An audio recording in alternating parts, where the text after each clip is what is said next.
everyone. I'm live with Deke Sharon from the US. An interview. Hello. Hi, Deke. We're going to have an interview with Deke and see if we can find out more about the person. So, a little bit of background about you first, Deke. Can you tell us how old you are? I am 49. I'm turning 50 in just, very soon, before the end of the year. Where were you raised? I was born and raised in San Francisco, California. I consider myself very lucky because it's such a wonderful city, very cosmopolitan and cultured. And I was exposed to so many wonderful things as a child and growing up that even though I went to college back in Boston, I had to come back home and make a life here. And I travel a lot. I mean, I've flown over 100,000 miles this year alone. I'll be more than 150,000 by the end of the year. So I travel all around the world all the time. And I'm super excited to be coming to Sydney, where I've never been. I've been to Melbourne, and I've been to Hobart. I'm not very good with my Australian accent, but never Sydney. So I have to come to the mothership, as it were. And I'm a huge fan of Australian culture and food and traditions, etc. Excellent. Well, we're really looking forward to having you. Most of the people in Australia wouldn't have come across you unless they've been to one of your workshops or teachings. And Sydney is very excited to have you come and work with us. I know the Barbershop Harmony Australian Association is helping you get out here, and they're really keen to promote their workshop with you sometime in a couple of weeks' time, actually. Yeah, it's coming soon. So going back to high school, what were you like at high school? Insufferable, I'm sure. In high school, I was just a huge fan of vocal music. And in fact, I would go around to all of the record stores and try to find any vocal music, any acapella in particular. And I sang in my select chorus at school, and I was the TA for the large chorus. You said you were a TA, sorry. What's a TA? A teaching assistant. So I was kind of the assistant to the conductor for the big choir, the one that had most of the students in it. And then I also, I was in the Music Man. I sang lead in the Barbershop Quartet my freshman year, and I just kept it going all 4 years after school, during lunchtime. And that's where I learned how to music direct, and I learned how to arrange, because the only music that was available back then was barbershop or doo-wop or male choral music. And I wanted to sing Queen, and I wanted to sing the Beatles and all this great classic music. And so I had to arrange it myself if I wanted to. So in high school, I was a very creative person. I also directed musicals and performed in musicals, and I did art classes, and I was the first guy in my school to take dance, and lots of people followed me. So I tried to just get as many different arts as I could in the middle of my snooty college prep private school education. Excellent. We'll go on to uni a bit later, but your personal life, are you married? Do you have children? Yes, I'm married and I have 2 children, both of whom are very creative. One's 17. He is in the jazz and contemporary vocal program at San Francisco School of the Arts. Before that, he was in a boy choir and toured around the world performing. And my daughter is at a performing arts elementary school that does full-length musicals, even though it's just an elementary school. And every single day she has ballet and hip-hop dance. They do acting and speech and drama and theater. And the school day is basically from 8 a.m. to 6 p.m. most of the year round. So all of the kind of after-school activities are woven into the school day, which is great. So I have 2 very creative kids, and I'm sure not going to tell them not to go to the arts. It's, it's a given. It's a given, yeah. So you went to university to study. What did you study at uni? So I was kind of in a unique situation because I wanted to study music. I wanted a real conservatory education. And yet I also have a deep thirst for knowledge. I read maybe 80 books a year, and I'm constantly trying to learn more about the world and all of its facets. So I wanted a traditional American liberal arts education. I wanted a college where there were football games and discussions on the quad and all of that. And a conservatory is very different from that. It usually doesn't have much of a social life or campus for that matter. It's people rehearsing and practicing all the time. So I went to one of America's great universities, Tufts University, and at the same time was at the New England Conservatory of Music, which is America's oldest conservatory. So you put the two together, and there's a double degree program where you basically do 8 years of college overlapped into 5 years. And so I graduated with 2 different degrees. And during that time, I was also in a college acapella group, the Tufts Beelzebubs, where I really learned how to make great acapella and tour and direct and arrange. And that set me on my life's course. We know that you've done a huge amount of work in more recently in the acapella world, but with regard to your resume, what do you think the most interesting thing about you is that wouldn't appear on your resume? Huh. Well, you're assuming there's anything interesting about me at all with that question, which I appreciate. Some people may disagree. You know, what doesn't appear on my resume? That I actually like a lot of other creative pursuits. Maybe that would be a given, but I love to cook. I'm the family cook, and I love to cook every day, and I'm a foodie as well. I love gardening and planting and pottering about, as they say in England, to get my herbs to grow and to have the backyard look nice. I've got one brother who's an author and another one who's a fine arts painter, and I've got a sister who is a photographer, and so there's a lot of creativity in my family as well, and so I have this strong creative drive in many different ways. We have a couple of things in common then. We both love a cappella music, and I'm a chef by trade, so Really? We both love food. So. That's excellent. I look forward to sampling your delicacies. Yes, I'm sure we can put a barbecue on or something for you when you're here. When you're not doing a cappella, because obviously that takes up the primary amount of your time, in terms of music, who do you listen to? My primary listening is, especially when I'm cooking, is bossa nova. I'm an enormous Jobim fan, and I love the classic performers, João Gilberto and Gilberto Gil, and Elis and Regina, and I also love Helena, some other great current contemporary Brazilian performers. I also love jazz. I listen to classical music sometimes a lot. I love my classic rock, and so I have many different kind of strains of music that I will listen to and go to when I'm in a different mood. And then, of course, whenever I'm driving my daughter in carpool, it's the Broadway channel on Sirius XM radio. Always listening to Broadway. Musical theater is her thing. She loves it. And so we'll talk about, and then compare and contrast Angela Lansbury versus Patti LuPone in the role of Mrs. Lovett in Sweeney Todd, for instance. And my 13-year-old daughter, this is her lifeblood, and she can sing and recite all of Hamilton by heart. And so we're working on the classic musicals now. You're a prolific arranger. You've arranged thousands of arrangements in your time.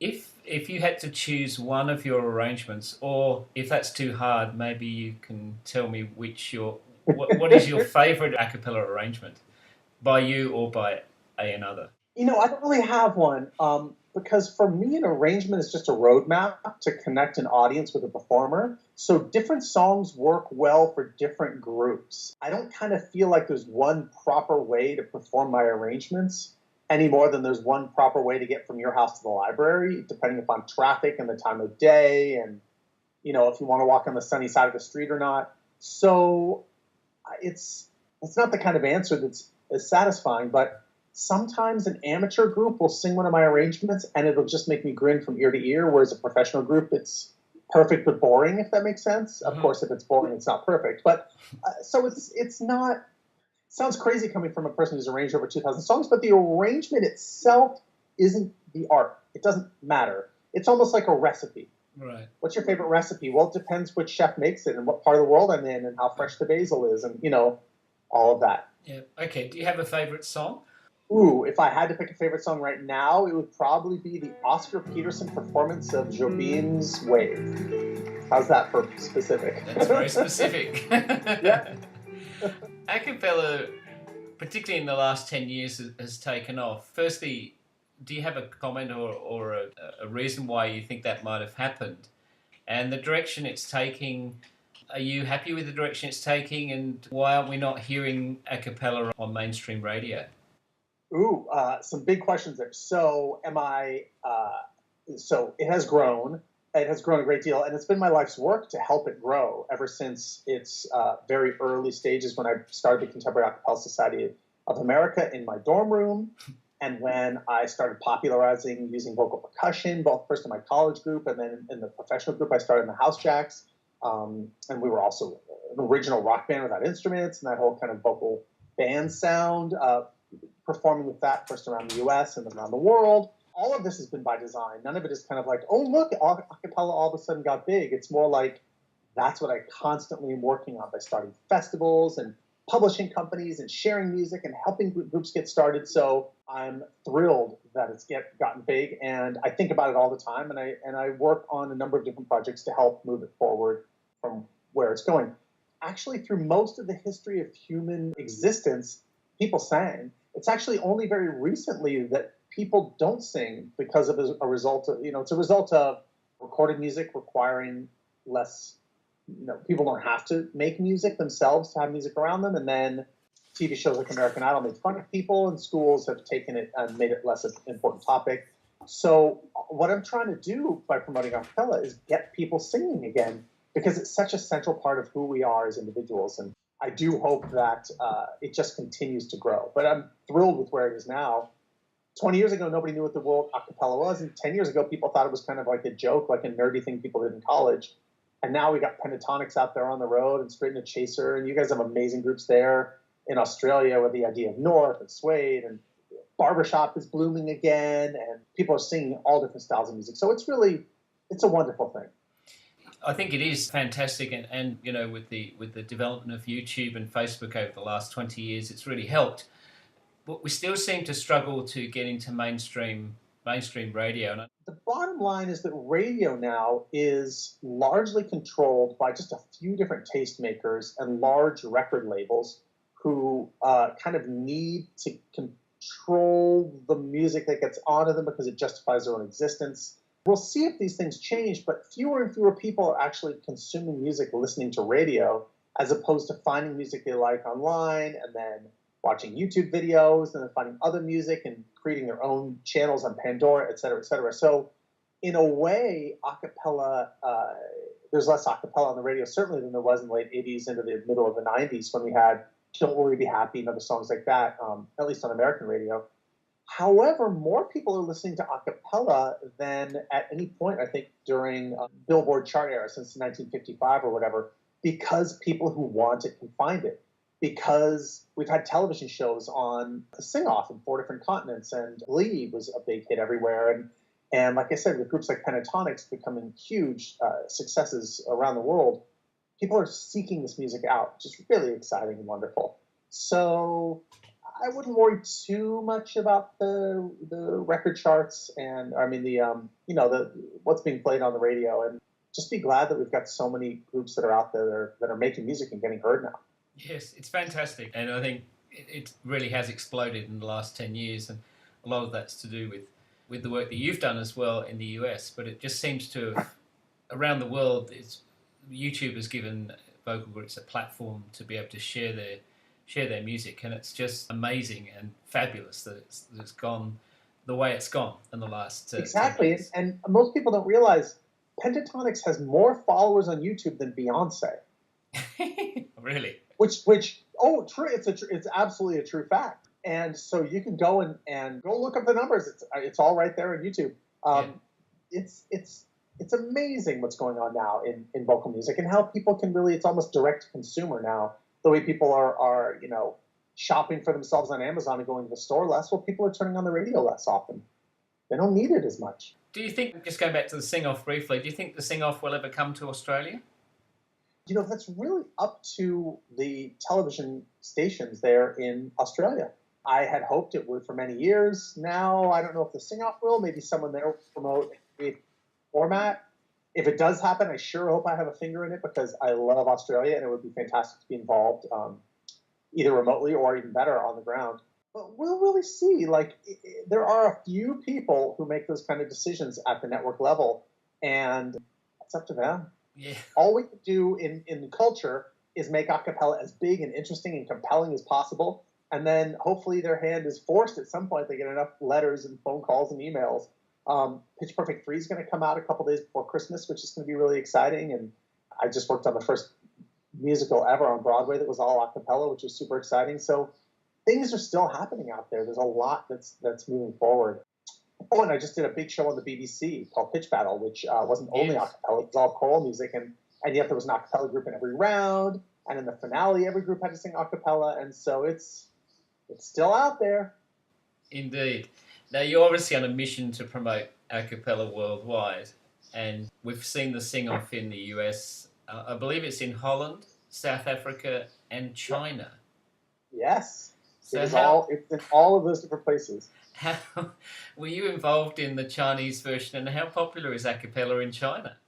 I was involved. Acapella was pretty new in China when the sing-off was on the air, and I helped get an organization called Vocal Asia started there, and they have been amazing and were amazing, helping to create groups and bring in really talented staff to work with different groups and arrange and everything. My Mandarin Chinese is limited to about 3 words, so I wasn't as useful. I was still there, kind of an executive music consultant.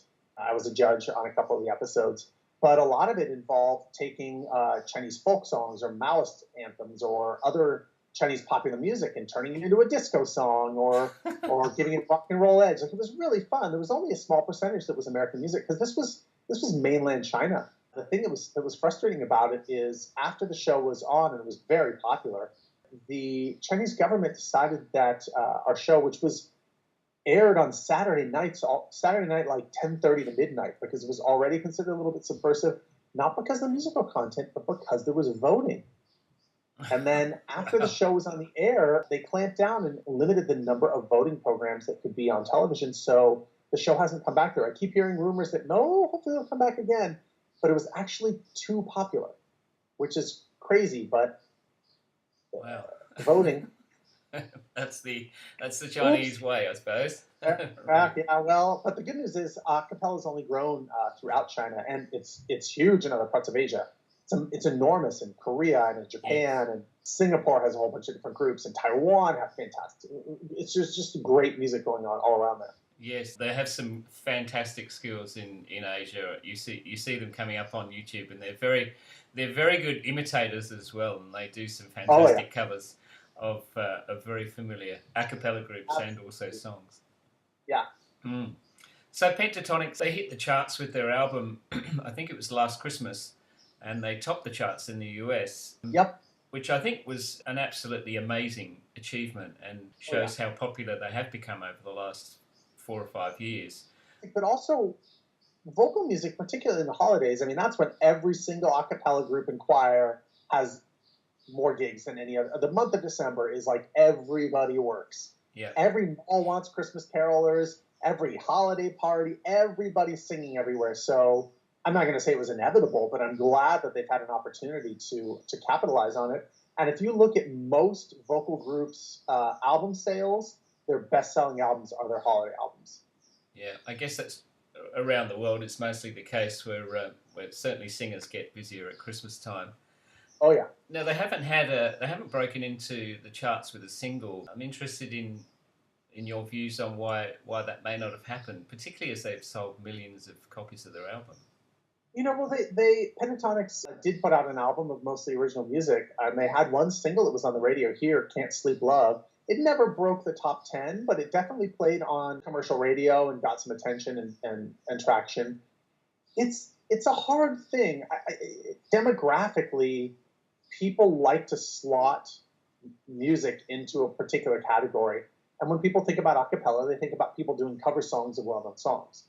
Obviously, some of the songs that have been a cappella, that have been on the radio, like "Don't Worry, Be Happy," were original. But then you think about a lot of the other classic ones, when Boyz II Men sings "In the Still of the Night" or "It's So Hard to Say Goodbye to Yesterday." Those were cover tunes. And Huey Lewis and the News singing "It's All Right," or the Nylons singing "Kiss 'Em Goodbye." These were cover tunes. So that's a tough nut to crack. The good news is there's great original music being made by many a cappella groups out there, and tons of great cover music as well. And for anybody who feels a little bit of a stigma, like, oh, well, a cappella is not as good because they're just covering other people's songs, I'd like to remind you that the entirety of jazz music exists because people cover other people's music. Right. Ella Fitzgerald didn't write songs. She sang a Tisket a Tasket, or she sang Blue Moon or whatever, and then her version of it was awesome. Or Frank Sinatra, for that matter. And when you go hear a symphony orchestra, nobody expects them to be writing anything. They're playing the music of composers. So this whole idea that the rock star, that the pop musician has to write their own music is actually a pretty recent phenomenon through most of pop music history and all the way up through the Great American Songbook and all the crooners in the 50s and 60s, Dean Martin and everybody, Tony Bennett, they didn't write music, they sing other people's songs. So hopefully that stigma will die down. Indeed, hope so. I'm from the UK originally and spent my first 25 or so years in the UK with acapella music, and Barbershop was my main form of music at that time, which was great. It provided me with some fantastic opportunities. But I think in the 80s there was a group called the Flying Pickets who had a chart hit. I'm not sure it got to number one, but they had a chart hit with an acapella version of a song called Only You. Yeah, that's right. Oh yeah, no, they absolutely, and I know the guys in the group. They've been out there touring and everything. My own group, the House Jacks, would tour in Europe twice a year for a decade. So I crossed paths with them many times. That song definitely opened up the floodgates in the early '80s for those guys. Yes, well, certainly in the UK and Europe, because nothing had touched it. Going on to teaching, because I know you do a lot of teaching, specifically when you come across a group who are clearly lacking in confidence or self-confidence, do you have any techniques to help them, or some ideas and thoughts to help them become more confident performers?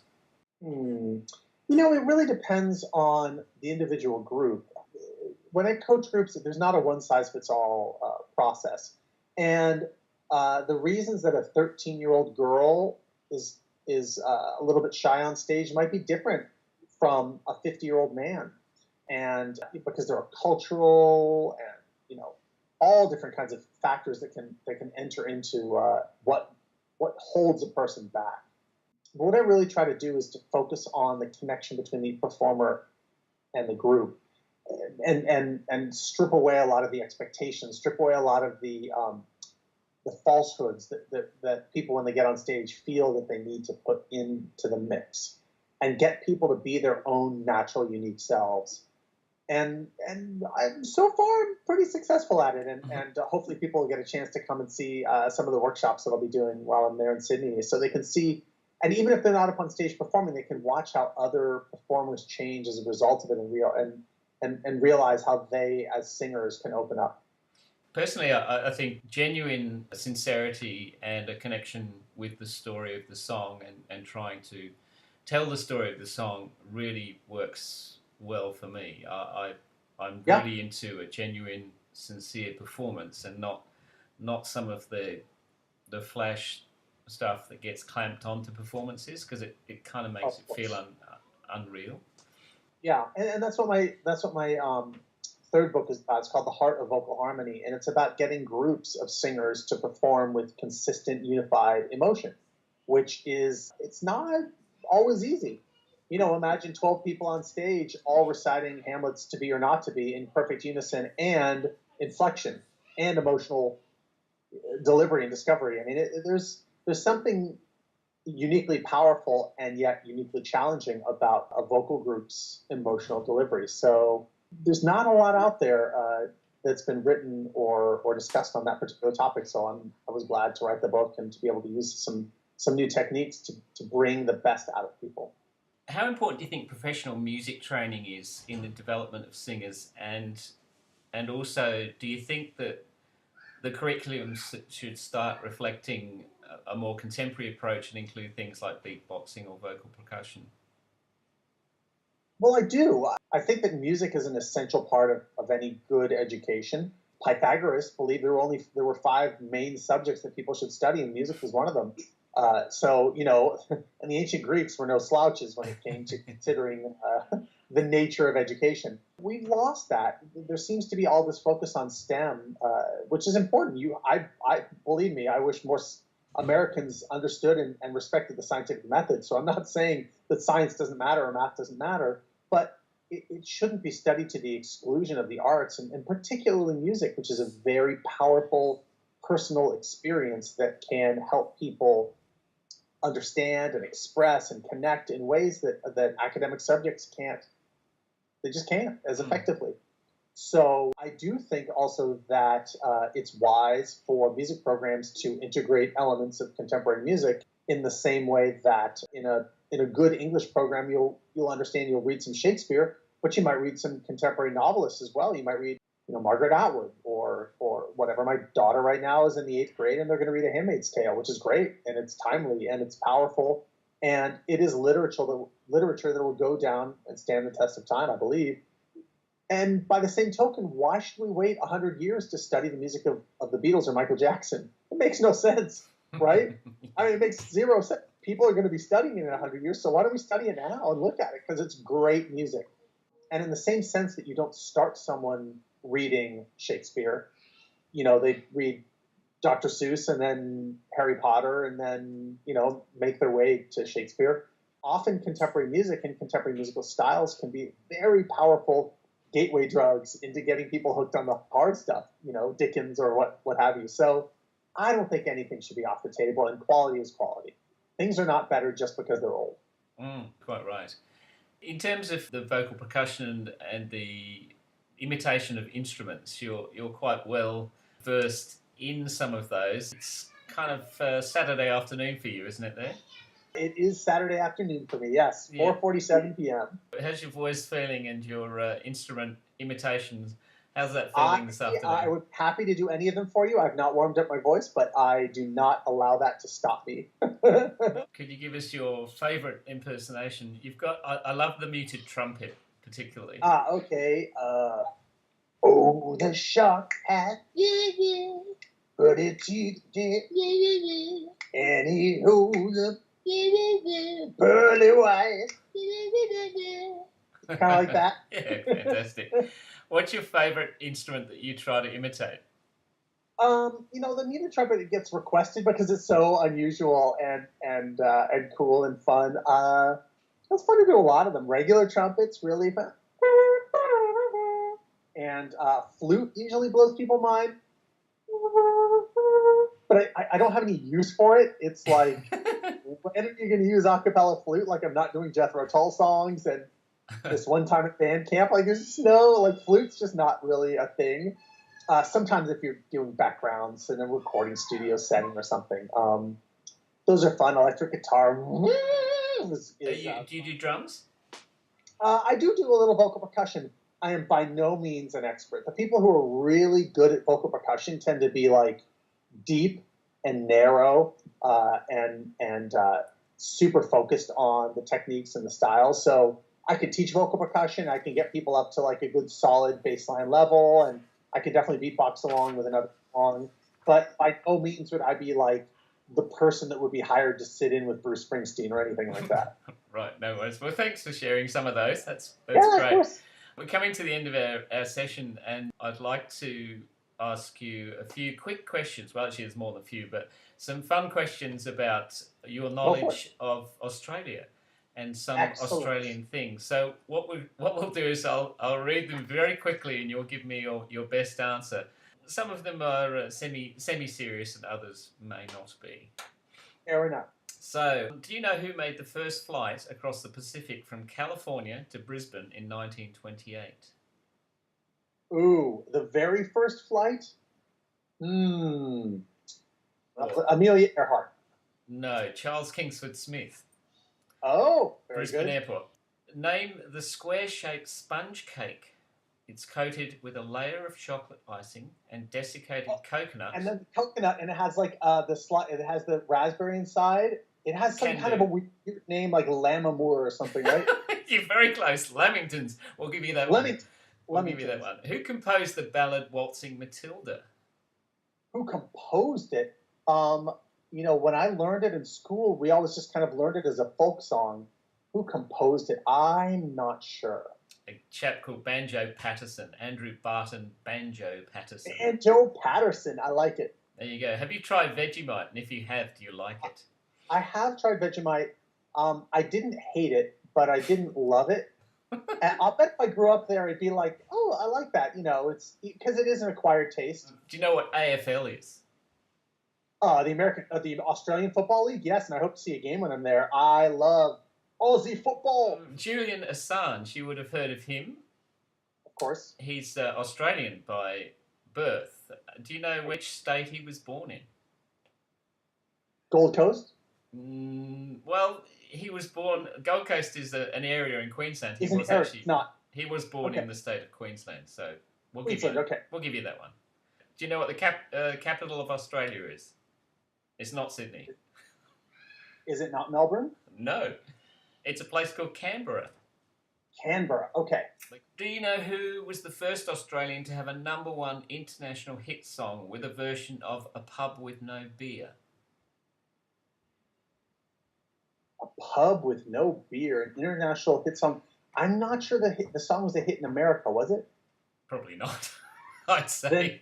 Then it's really tough. I don't know. Okay, a chap called Slim Dusty, a famous Australian. Slim Dusty, I don't know. I do know "You Shut Up or You Face" was a true international hit, including in America. And when I was there last, I found that was actually from Australia. Wow. I think it was from Italy, but it wasn't. Well, there you go. Yeah. Don't know. We've got 2 animals on the Australian crest. I'm not going to get you to name the animals, but do you know what they can't do, the animals? Well, they're probably both marsupials. Neither animal can walk backwards. Walk backwards. Okay, well, there are a lot of humans who can't walk backwards. We've got 750,000 of them in our deserts. What are they? 750,000 in the deserts. Well, it's not going to be a Tasmanian devil because that's down south. And it's going to have to be something that handles the desert well. 750,000. Oh, rabbits because of the rabbit fence? No, camels. You have 750,000 camels in Australia? There you go. Wow. Now, the Australian Alps has more of this than Switzerland. The Australian Alps, shrimp on the Barbie? No, snow. Australian really? Alps. More snow? Australian Alps has more snow than Switzerland. Really? Mm. Wow. So there was a famous film, international Australian film, something about a big knife. It was the highest grossing Australian international film. And Crocodile Dundee? yeah, of course. Yeah, big in the US too. Correct. Yeah. Which country invented the wine cask? The wine cask? Hmm. Well, you wouldn't be asking me this question in the middle of an Australia quiz if the answer weren't Australia. Correct. Ding ding. So I'll ask you the question, who invented the pavlova? Because the people over in New Zealand have a real chip on their shoulder about that. Well, I believe it was in the UK. Oh, there it is then. That's fair enough. But I would. Well, that's the end of our little 15 quick questions. You just a quick tally up. You probably got about 4 right, I think. Well done.